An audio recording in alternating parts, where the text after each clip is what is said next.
it's not the coaching carousel yet, or will it be? Because reports around the NFL coaching carousel indicate that Colorado head coach Deion Sanders is a target for the Dallas Cowboys job.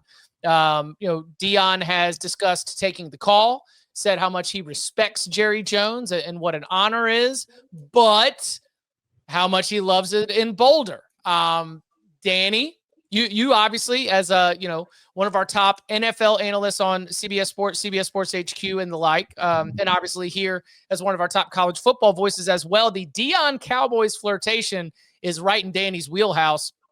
No, I don't have as much of an idea of who else is involved in the Cowboys search, right? So right. How do you handicap whether this is a courtesy call or whether this is something that might have some real legs to it?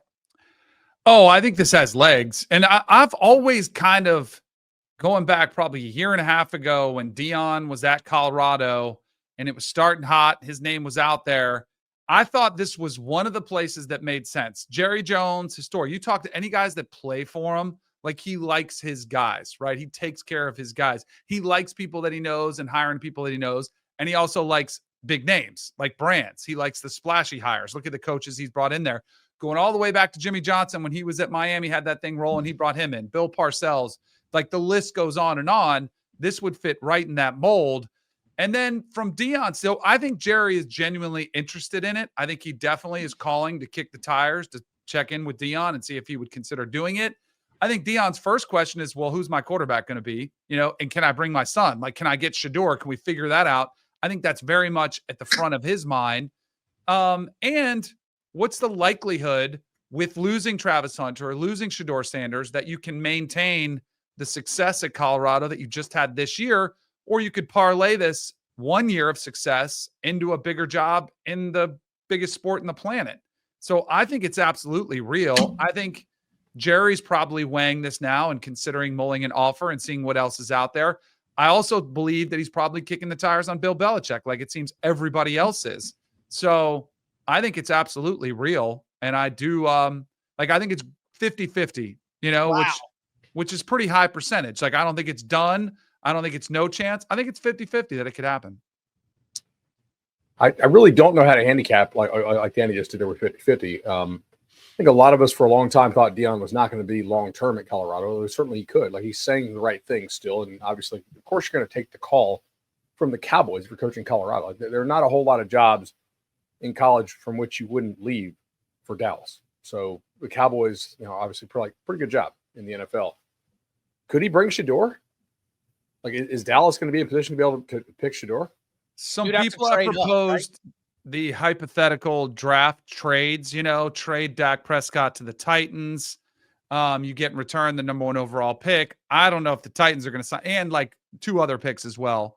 I don't know if the Titans would sign up for that, but one thing I've learned when you hear teams have cap issues, like they usually figure it out. If there was a way, like they could potentially figure out how to make that happen. But the question is, I know what Deion wants, but the draft community is pretty split on Shedeur Sanders, I would say. And more I think are leaning toward Cam Ward as the number 1 overall QB than Shedeur Sanders right now. But he's still 2. We're not trying to talk ourselves into somebody. Which might actually benefit them if they are the Cowboys trying to get Shedeur. Sure. Because that's one thing we always take. It always frustrates me when the NFL draft community starts to really pick apart these guys. And just because you start slotting them differently, you're trashing a player. It's like, okay, I understand your scouting card has pros and cons, and the cons are the only thing that's leading to back up your decision. But Shedeur Sanders, if he's not the first, he needs to be the second quarterback, because there's a huge drop off after that, where if you are taking somebody else, it's borderline irresponsible. I think that if LeBron, in the era of LeBron getting brawny, I think that there's a way to will this thing to happen.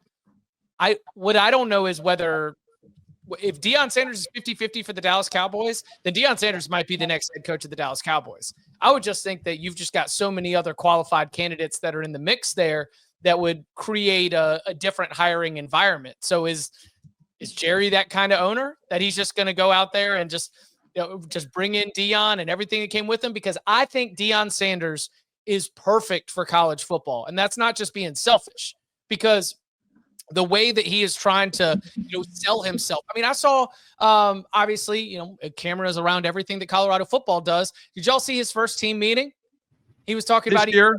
this year. Yeah. And he said, like I'm not a dad anymore. My sons are gone, and I'm so excited for what's going to happen with this group. And we've talked a lot, especially during the way this season and the way that we've tried to praise Deion Sanders for the way he's evolved. And there's been a lot of references to his coaching college, Bobby Bowden, and sort of the way that he tries to coach him up, be a little tough, and really enforce aspects of what the responsibilities are. I think Deion Sanders is a good college football coach, and I think that obviously, selfishly, losing him to the NFL would be losing a really great story, and I love good stories. But consider me not 50-50. If I was handicapping this one, I feel like I would take the other side if you were giving me a yes/no proposition. But been wrong before, could be wrong again. What are the odds that he actually gets offered it and turns it down? Oh, low. Okay. Yeah. I think that's more looking at the landscape of the job.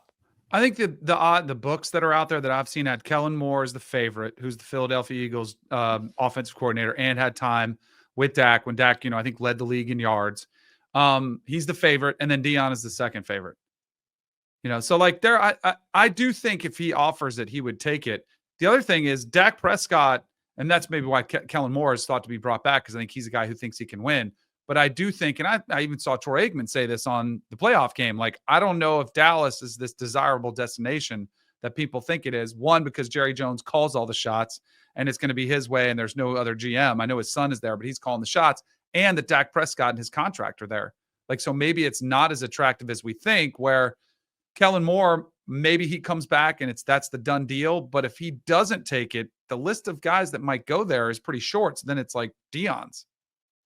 When we think about the future at Colorado, obviously you're losing Shedeur Sanders, you're losing Travis Hunter, you're losing a lot of gifted players that led them to finishing tied for first place in the Big 12 standings. Bud, what's that? Have you started to do the early 2020? I don't think Colorado would be on the first team that I would think of for a way too early top 25 ballot, but what's the roster look like, at least in terms of trying to spin it forward for the Buffs? I mean, like they still have some nice players at receiver. They still have some D linemen who played well this year. Like those guys are not all gone, but I don't think they're top half of the Big 12 next year. I mean, that team was not a two-man team, but two men were really responsible for a large portion of their success. So I think, who do they play in the non-con next year?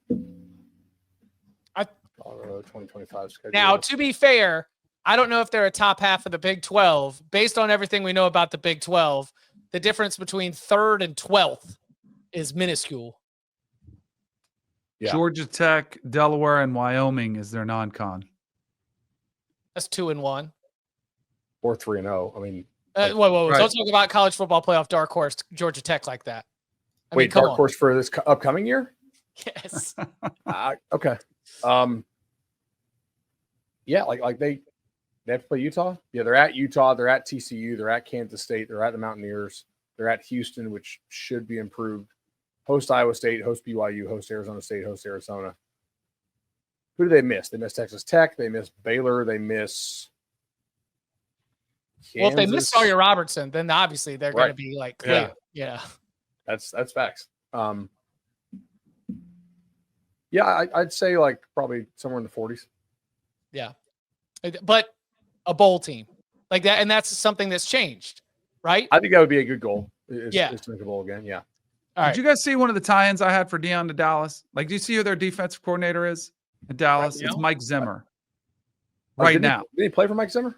So he also had Mike Zimmer as an analyst in Colorado last season Mike Zimmer was there. So like, he's got a relationship already. Pat Shurmur is his offensive coordinator, who is an NFL guy most of his career. Like, that's why I was like, you could kind of see this making sense where like you could convince yourself, like I did, go over 50% or 50-50, that there's a lot of pieces here that you could see making sense. And Jerry's just crazy enough to do it, because I do think it's kind of a crazy idea, but Jerry's Jerry. When he was asked about it, y'all remember the 60 Minutes piece on Deion Sanders last year? In that piece, he talked about he did not think that he would be able to, or not that he would not be able to. He said he did not have the desire to try to lead the professionals just because of the makeup and the way that they treat the game and sort of what he would be looking to do. So things could change. Obviously, a lot has changed already for Deion Sanders. We'll be sure to keep our eye on it as he is one of the coaches that really moves the needle in the sport.